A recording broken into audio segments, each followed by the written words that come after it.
And now, we will show you the sample dress up of our Hana Quadruplex para in the future ma-turn over ang inyong bahay. Meron kayong idea sa pagpapaganda ng inyong Hana Quadruplex. Let's go!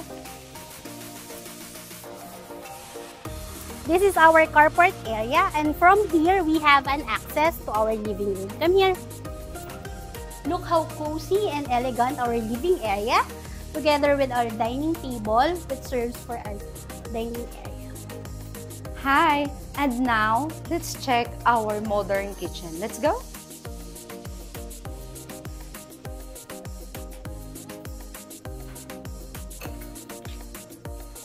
Let's go to our minimalist comfort room. Parang late ako ba? Tara, check natin yung taas.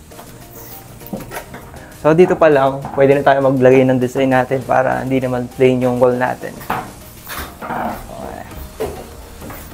So, this is the toilet and bath. So, as you can see, malaki pa rin naman siya.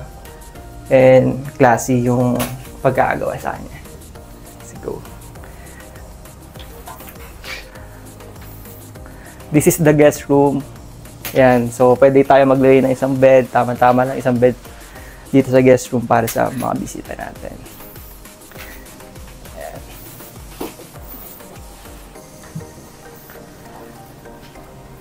So, this is the kids room.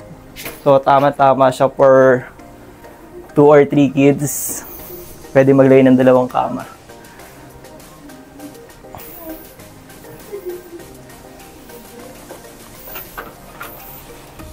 Ayan. At syempre, this is the master's bedroom.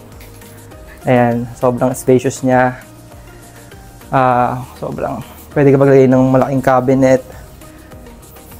Ayan. I'm your Agent Gracia. Agent Jarel.